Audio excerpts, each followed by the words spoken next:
भगवान श्री कृष्ण को नमस्कार करते हुए आप सभी का अनंत एकेडमी ऑफ मैथमेटिक्स में स्वागत है। देखिए, इस एपिसोड में दो एग्जाम्पल कराऊंगा जो इंपॉर्टेंट है 2 मार्कर के लिए। 2 मार्कर में आ जाते हैं कई बार वो। Show that the series summation n equal to 1 to infinity n x divided by 1 plus n square x square minus, बस एन की जगह पे एन माइनस वन लिखा हुआ है, बाकी सेम है, n minus one x divided by 1 plus n minus one square x square. x is greater than equal to 0 but less than equal to 1 cannot be differentiated term by term at x equal to 0। ये हमें इसमें prove करके दिखाना है। तो सबसे पहले तो हम क्या करते हैं कि जो सीरीज है हमारे पास, उस सीरीज के अंदर ये एफ एन है, हम एस एन एक्स निकालेंगे, यानी कि sum of first n functions f one x plus f two x plus so on करके एफ एन एक्स।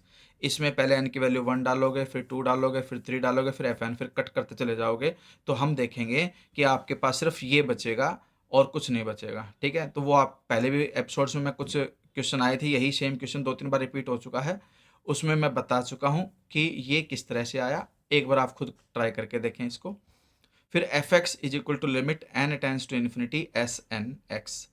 अब जब इसके अंदर n tends to infinity put up करूँगा तो हमारे पास इन्फिनिटी बाय इन्फिनिटी फॉर्म आएगी, और विद रिस्पेक्ट टू x करके देखो, या तो एल हॉस्पिटल रूल लगा लो, या फिर आपके पास एक तरीका है, न्यूमरेटर में तो एन एक्स है ही, डिनोमिनेटर से मैंने एक n कॉमन लिया तो ये आ जाएगा 1/n plus N x square.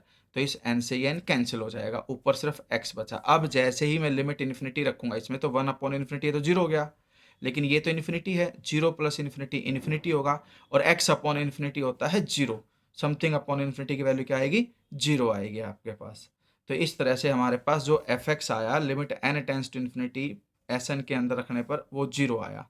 फिर हम 0 का डेरिवेटिव करेंगे 0 पर तो 0 ही आएगा, लेकिन जो हमारे पास एस एन एक्स है उसको अगर हम 0 पे डेरिवेटिव करते हैं तो उसका फॉर्मूला क्या बनेगा? देखिए, limit h tends to 0 s n 0 plus h minus s n at 0 divided by H.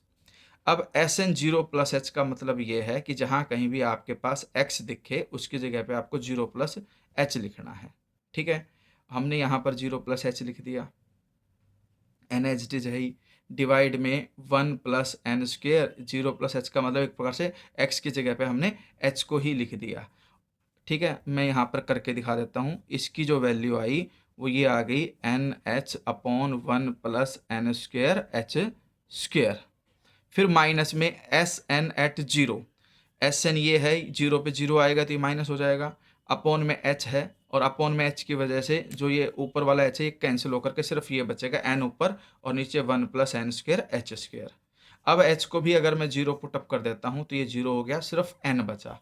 ठीक है, और लिमिट इन्फिनिटी पर s n dash at 0 equal to infinity आएगा, जो कि आपका एफ डैश 0 के इक्वल नहीं है, तो इसलिए ये can not be differentiate term by term at x is equal to 0।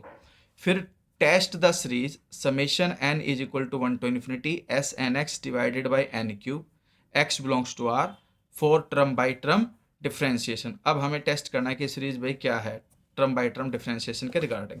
तो इसके लिए आप क्या करोगे? सबसे पहले तो सीरीज के अंदर जो एफ एन एक्स हमें गिवन है वो लिख लो, sine n x divided by n cube. फिर हमने क्या किया, इसका डेरिवेटिव किया, f n dash x is equal to में cos n x divided by n square, क्योंकि डेरिवेटिव यही आएगा भाई। कैसे डेरिवेटिव किया वो भी मैं बता देता हूँ। साइन एन एक्स का डेरिवेटिव होता है कोस एन एक्स, और with respect to x derivative कर रहे हो तो एक जो एन कांस्टेंट मल्टीप्लाई में वो ऊपर एज इज, नीचे n cube as is, cut करके हमारे पास पावर नीचे 2 बच जाएगी। फिर एफ एन डैश एक्स का मोड लेंगे तो इसका मोड हो जाएगा कोस एन एक्स की मैक्सिमम वैल्यू 1 हो सकती है तो उसकी जगह 1 लिखा, तो ये 1 अपॉन एन स्क्वेयर। अब इसको जब सीरीज फॉर्म में करेंगे, दोनों तरफ समेशन लगाएंगे, तो ये सीरीज बन जाएगी आपके पास 1 अपॉन एन स्क्वेयर, और ये कन्वर्जेंट है बाई पी टेस्ट, क्योंकि पी टेस्ट के अंदर 1 अपॉन एन की पावर पी, और पी अगर ग्रेटर देन 1 है तो वो कन्वर्जेंट होता है। और जब बड़े वाली सीरीज कन्वर्जेंट होगी तो वी एस टास एम टेस्ट कहता है कि भाई ये आपके पास जो सीरीज होगी ये भी क्या होगी? कन्वर्जेंट होगी यूनिफॉर्मली। ठीक है, क्योंकि ये इंडिपेंडेंट ऑफ एक्स है आपके पास, इस वजह से कि हमारे पास ये कंडीशन क्या हो गई कि the series f n dash is uniformly as well as absolutely convergent for all x belongs to R, and so series can be differentiated term by term, और जब ये कंडीशन सेटिस्फाई हो जाती है कि डेरिवेटिव की जो सीरीज है अगर वो यूनिफॉर्मली कन्वर्जेंट टू समथिंग हो जाती है, तो इसका मतलब हम उसका सीरीज जो डेरिवेटिव की जगह पे सीधा फंक्शन लेते हैं तो वो भी डिफ्रेंशिएटेड टर्म बाय टर्म होगा।